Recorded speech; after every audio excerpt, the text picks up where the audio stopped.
Le 9 octobre dernier a eu lieu dans les Pyrénées un grand exercice secours organisé par le Spéléo Secours Français, le SSF. Le scénario est assez classique. Un spéléologue s'est blessé dans une chute et doit être évacué par civière.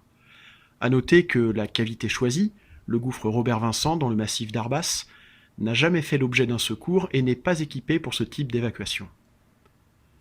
L'alerte est donnée au petit matin et vers 8 heures, le PC, le poste de commandement de la SSS 31, la Société de Secours Spéléo 31, qui est le relais du Spéléo Secours Français en Haute-Garonne, se met en place à la mairie d'Eyran, dirigée par les 4 conseillers techniques du département.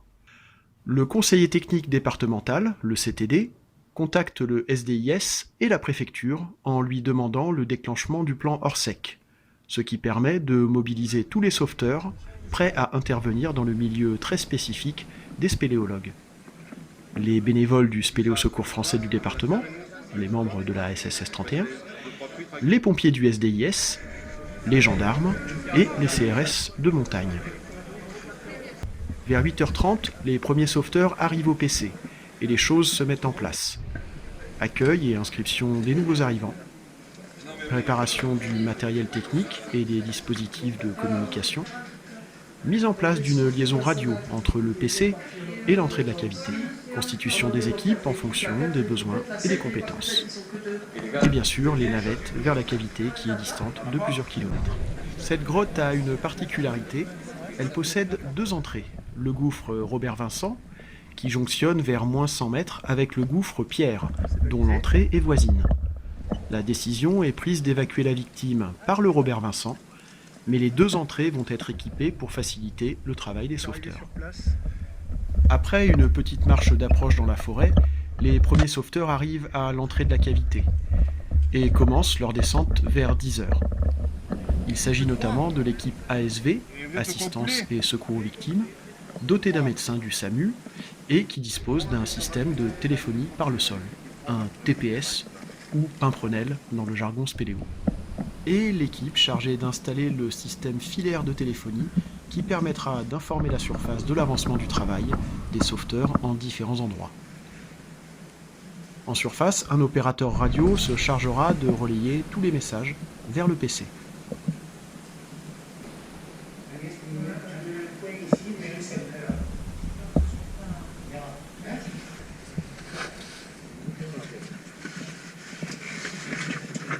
Les équipes suivantes sont chargées de mettre en place un équipement spécifique au secours qui requiert 3 points d'amarrage et doit tenir compte de la topologie des lieux et des dimensions de la civière.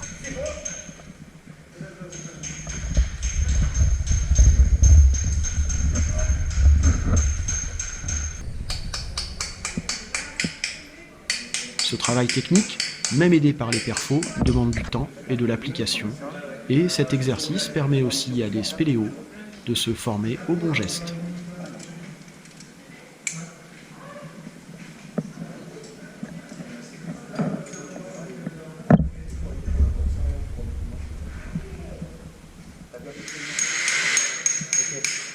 Là, tu l'enlèves un peu, enlève-le un petit peu.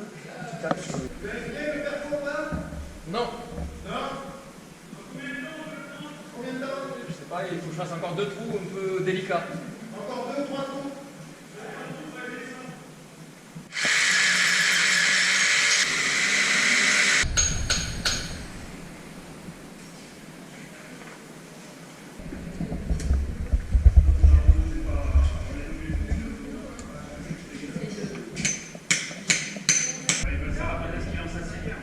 À 14 heures, le poste de commandement estime que les ateliers sont suffisamment avancés pour permettre la sortie de la civière sans arrêt et envoie le top départ.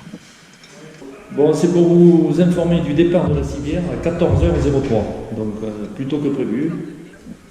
Ouais. On vous avait estimé à 14h30, 15h, et voilà, donc c'est pas plus mal. Alors, actuellement, la civière est au niveau de la base du P27, c'est-à-dire qu'à cet endroit, on a prévu un changement de victime. Pour info, c'est le médecin qui se met dans la civière là, du SAMU, et comme ça leur donne une impression en direct. Ils vont ressentir ce que ressent la victime. Voilà. C'est alors l'effervescence autour de la victime, Outre le médecin qui accompagne la civière tout au long de la remontée, c'est en permanence 4, 5, 6 personnes qui se chargent de faire progresser le convoi au travers des différents ateliers.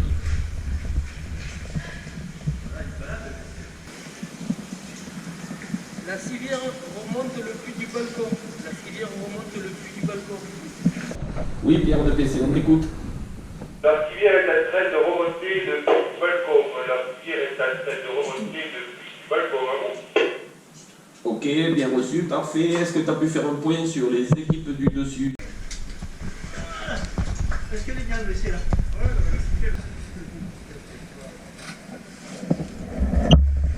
Et juste, il y en a un qui peut se mettre juste devant le visage.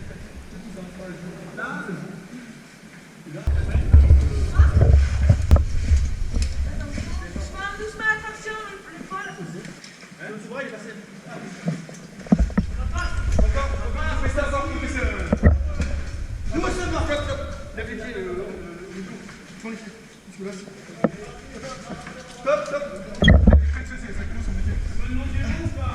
Attends, si tu peux prendre. Je peux. Juste là. Lâchez-vous. Voilà. C'est bon, il est passé. Impeccable.